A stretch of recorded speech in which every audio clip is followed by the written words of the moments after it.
diskusi kami dengan topik Supply Chain Management System dengan saya sendiri yaitu Niswata Nadia dengan nomor NPM 012408231 dan teman saya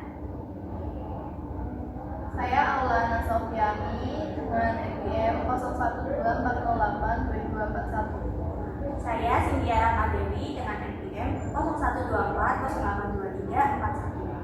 Saya Aulia Ikhwa dengan NPM 0124083941. Saya Tiara Ola Evelina dengan NPM 0124083661. Saya Mahirul Basar dengan NPM 0124083801. Yang pertama ada pendahuluan. Pada saat ini efisiensi bisnis menjadi salah satu faktor penting yang perlu diperhatikan oleh setiap pelaku usaha baik dalam skala kecil, menengah maupun besar.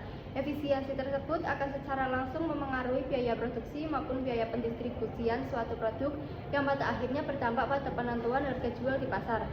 Oleh karena itu diperlukan suatu sistem yang mampu mengatur dan mengelola seluruh aktivitas dalam rantai pasok secara terstruktur, terintegrasi dan berkelanjutan yang dikenai dengan sistem manajemen rantai pasok supply chain management system. Selanjutnya ada definisi SCM system. Sebuah rantai supply, rantai pasokan, jaringan logistik atau jaringan supply adalah sebuah sistem koordinasi yang terdiri atas organisasi, sumber daya manusia, aktivitas, informasi, dan sumber-sumber daya lainnya yang terlibat secara bersama-sama dalam memindahkan suatu produk atau jasa baik dalam bentuk fisik maupun virtual dari suatu pemasok kepada pelanggan. Selanjutnya ada komponen SCM. Yang pertama ada planning atau perencanaan, yang kedua ada sourcing atau pengadaan, yang ketiga ada manufacturing atau produksi, yang keempat ada deliver atau distribusi, yang kelima ada return atau pengembalian. Selanjutnya ada fungsi dan manfaat dari SCM.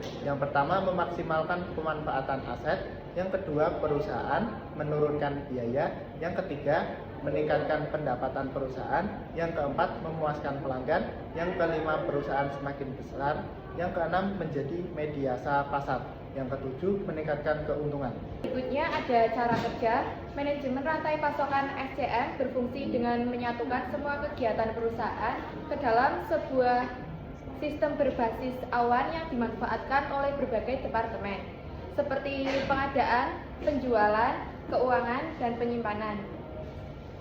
Setiap departemen memasukkan data sesuai dengan tugas yang diberikan. Kemudian data tersebut disimpan secara terpusat dan diproses dalam modul-modul yang saling terhubung untuk memberikan informasi yang tepat. Kemudian ada contoh implementasi SCM. Salah satu implementasi dari SCM yaitu PT Toyota yang dapat dilihat dari pengelolaan pemasok, pembelian produksi hingga distribusi terintegrasi. Toyota menggunakan pemasok lokal, menjadikan kualitas bahan baku, serta menghasilkan produk berkualitas dengan harga yang kompetitif.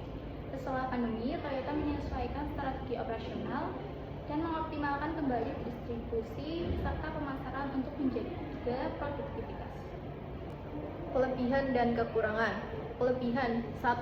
SCM secara fisik dapat mengonversi bahan baku menjadi produk jadi dan mengantarkannya kepada konsumen. 2. SCM berfungsi sebagai mediasi pasar. Ketiga, memaksimalkan penyediaan barang kepada konsumen.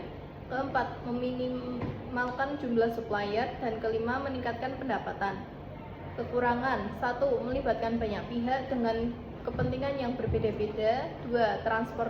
Biaya transportasi yang tinggi. Ketiga, ketidakpastian permintaan. Keempat, ketidakpastian pasokan harga dan kurangnya bahan baku. Kesimpulan, supply chain management adalah sistem yang saling terhubung mengaitkan semua kegiatan dari penyedia hingga konsumen. Pelaksanaan sistem ini dapat memperbaiki efisiensi operasional, mengurangi pengeluaran, dan membantu dalam pengambilan keputusan dengan memanfaatkan teknologi berbasis cloud. Keberhasilan SCM dipengaruhi oleh 5 elemen penting: perencanaan, pengadaan, produksi, pengiriman, dan pengembalian, dan terbukti dalam meningkatkan laba serta efisiensi kerja, seperti yang terlibat pada PT Toyota Manufacturing Indonesia. Saran, perusahaan Perusahaan harusnya meningkatkan keamanan informasi lewat sistem pengesahan yang tepat, menyediakan pelatihan yang berkelanjutan bagi staf, menguatkan pengelolaan risiko dalam rantai pasokan, memajukan efisiensi distribusi, serta memperbaiki respon terhadap keluhan pelanggan pengguna. Sekian video penjelasan dari kami mengenai topik Supply Chain Management System. Semoga bermanfaat. Wassalamualaikum warahmatullahi wabarakatuh.